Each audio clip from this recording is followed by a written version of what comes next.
Hello everybody, welcome back to computer class. Today we are doing drones. I have here a case with our drones and batteries and remote.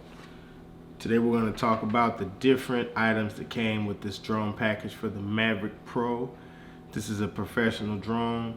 It can be used to shoot up to 4K at 30 frames per second or 1080p at 120 frames per second. Moving forward, we're going to talk about what this particular bundle comes with. It comes with 4 batteries. Now each one of these batteries holds about a charge that will get you about 30 minutes of 1080p footage or 15 minutes of 4K footage. Now these batteries are a little tricky. They actually have an indicator on them to let you know if they're charged or not, which is really cool. A lot of batteries don't have that, but for when you're in the field, you need to know what your battery charge is. So I'm going to show you an example of how to do that. You have to actually hold it down and it'll show you how low or how high they are. In this case, this actually came with 4 batteries. So that means you could shoot a total of 2 hours of 1080p or 1 hour of 4K. So moving forward, we also have our Maverick Pro remote, which is also wireless and RFC, which means it could be radio frequency controlled. Basically, you can put your phone or Android or iPhone in here, or even a tablet, and connect this to the remote, and you'll be able to control and see the drone right from your iPhone or Android. And this folds up like so, and these antennas are very important because they transmit the frequency to your drone. It has a little protector piece right here so the joysticks don't get broke, and it slides right in here. So now we're going to talk about some of the other items that come in here, which for particular, this is our ND filters. And these basically have various different lenses that screw on the front of your Maverick Pro. This is our Maverick Pro drone. As you can see, it has 4 wings that expand like this. And also has 8 propellers. These propellers are replaceable. We have replacements here. Now I haven't had to use these yet, but in the case you have to, there's a small button that you press on the side that releases the propeller, and then you can replace it very easily. In the front, you'll see that there's a protective case on the front that protects the gimbal and also the camera lens for the drone. When you pull this off, you can actually see the drone camera lens. So for instance, when you do turn the drone on, you'll see that this moves and it gets calibrated and it becomes stable while the drone is flying. As you can see, there are also lights on the drone just in case you're flying in the sky and it's cloudy or if it's dark, which we don't really recommend flying at night. However, we've done it, and what I can say is if you have the right editing software, right editing tools, and the right editing skills, you can actually get some good footage flying at night. So to turn this off, you're gonna press the button twice again, hold it down. Now it's off. So we're going to show you how to put an ND filter on. They're small caps, just like that. And they basically attach right to the front.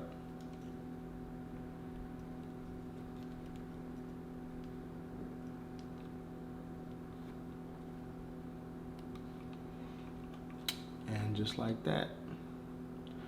So if you're flying in the sun, these are really good for that.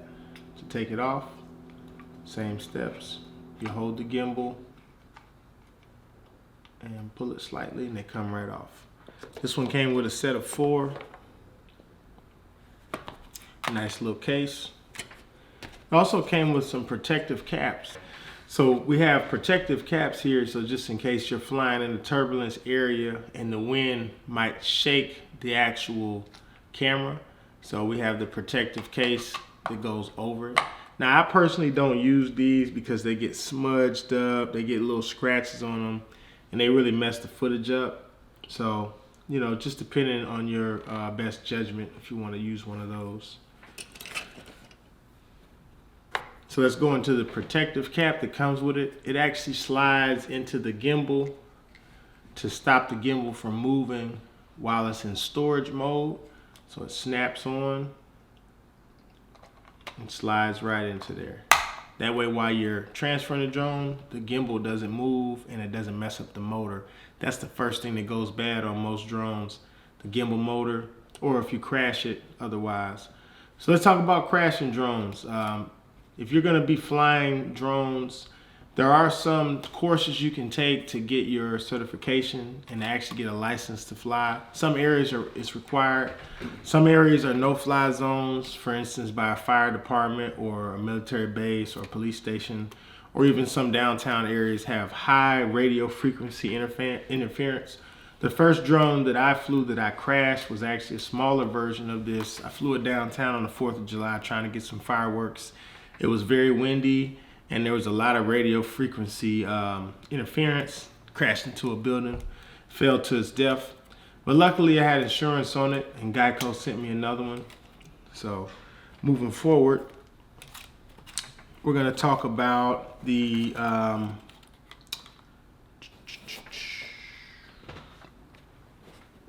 connectors.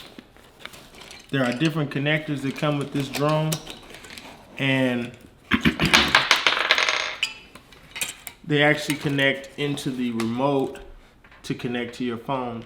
So if you're using an Android or an iPhone, there are different connectors. Now these are required if you're going to use the radio frequency control mode.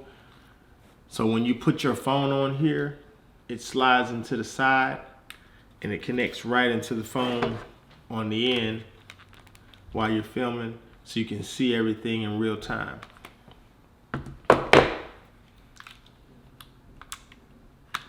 This particular package came with 3 different ones. Came with iPhone, USB-C, and USB-B as well.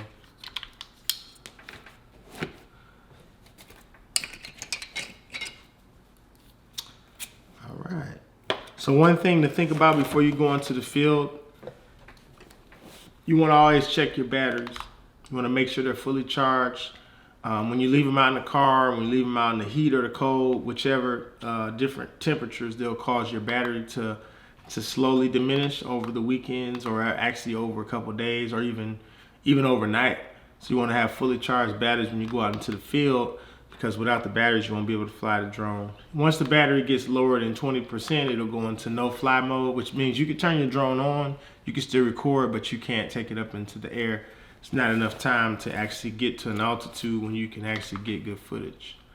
So to replace the battery on the drone, you expand 2 wings, you'll squeeze the side and pull it right off. And as you can see, it's a pretty easy process.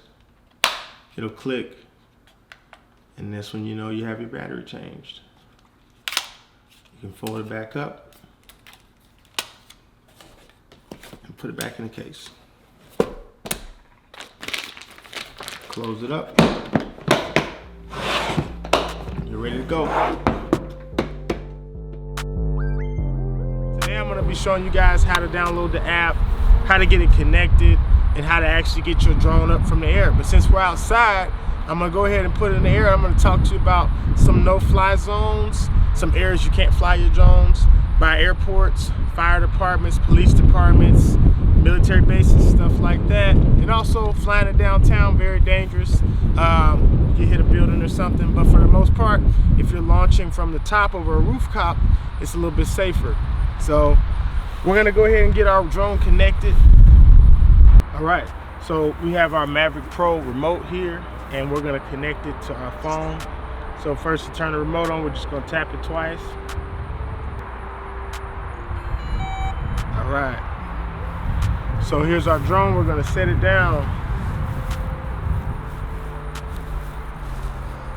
And now we're gonna connect to our drone on our phone.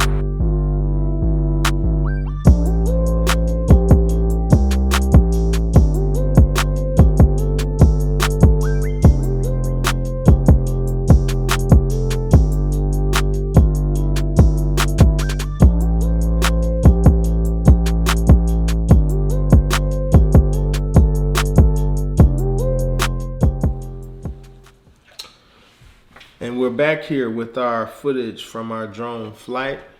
Here we have a mini SD card as well as a mini SD card adapter. You're going to need one or both of these in order to get your footage off of your drone.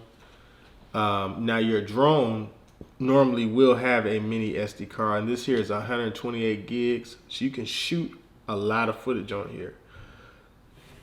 In addition to that, if you're running a Mac, a newer Mac, anything over 2016, you're going to need what's called a USB-C adapter to SD card or USB 3.0. With this particular one, I can go right to SD card or mini SD card. So we're going to connect this mini SD card into the mini SD card slot. Slides right in just like that. Now we're going to go into the computer.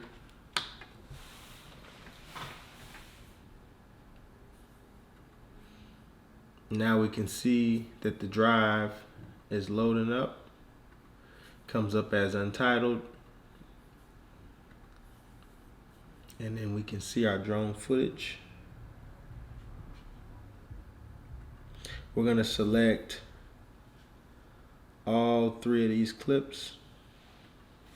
Four clips, and we're going to import them. Now, most drones don't shoot sound, just letting you guys know that. So when you're because when you're up in the sky, it's going to be very loud and you wouldn't be able to hear anything, so they don't actually record audio. Go figure. So here we have 4 clips that we just shot outside. And we're going to drag these 4 clips onto our timeline. As you can see, they have DJI in front of them.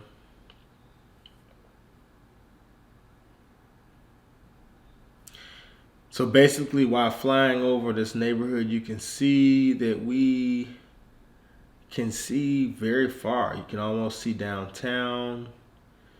You can see all the houses.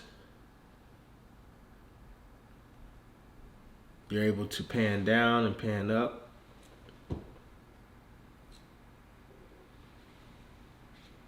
And if you look very closely, you can see downtown all the way back in the background. And then we're gonna go over here to us. This is where we were actually filming.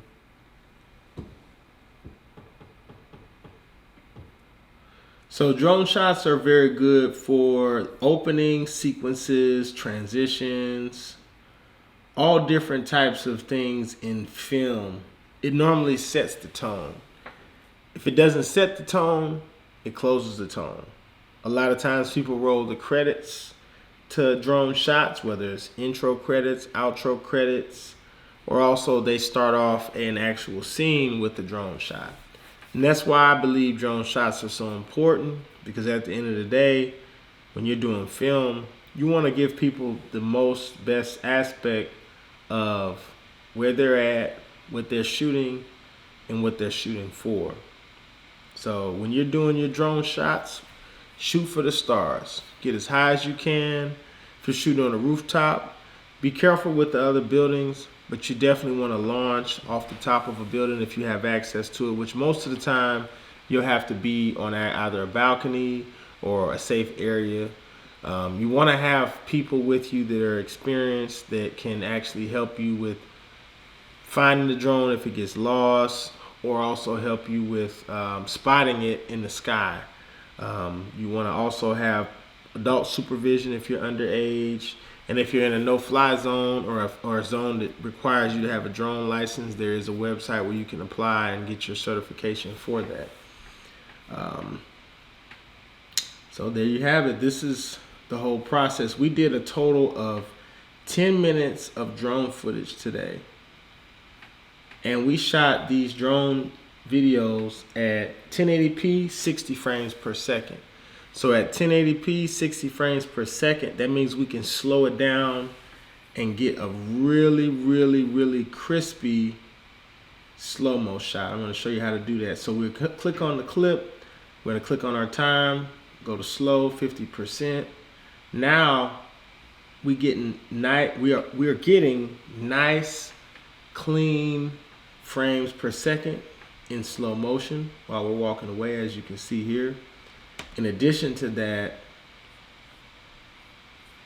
when you're getting a nice drone shot, the turning and the rising will also be smoother, because sometimes drones, no matter how high quality of one you have, when you use the joysticks, it kind of jitters and it kind of moves real fast and it gives you an unnatural look. So when you slow it down, the footage looks a lot better. So shooting at 60 frames per second and then panning to your left, panning to your right, or slowly going up or slowly going down is going to give you much better footage. So most of the time when I do a drone shot, I always do 60 frames. I like to slow things down. I like to give you an idea of what's going on. It also gives you a nice view of what it's doing. So for instance, one example of that is the Apple screensavers, which are really cool because they shot all of those at that same kind of setup. So I'm going to give you guys an example of one of those. I'm going to run a preview. This is a preview of an Apple screensaver. As you can see here, this is Edinburgh flying over Salisbury Crags. This is a drone shot. I believe they shot these at 120 frames per second on 4K, and they slowed it down 50 or 25%. As you can see in this example, everything is so crisp and so clean. You can see birds flying in slow motion. You can see people moving in slow motion. I'm going to switch over to one that has cars.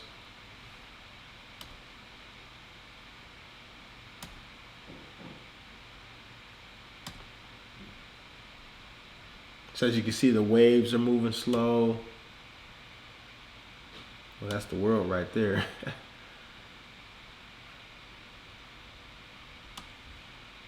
Yeah. Oh. So this just gives you an example of drone shots. They call them aerial shots, but most people will just call them as a drone shot.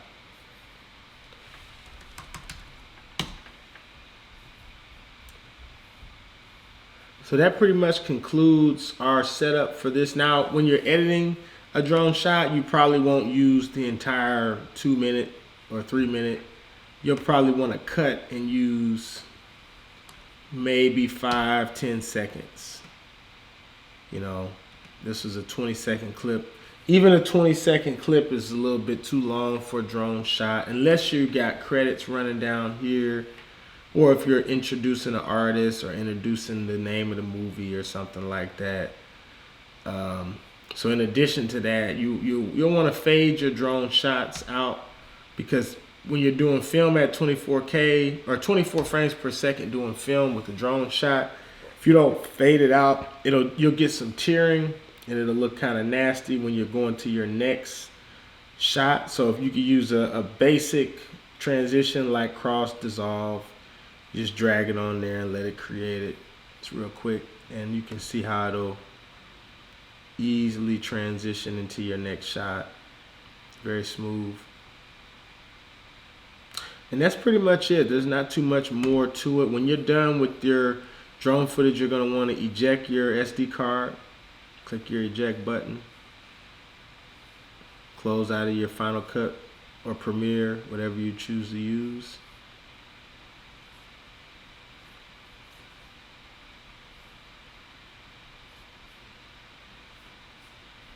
You'll have to stop the task in the background. And now you can eject. Remove the USB adapter.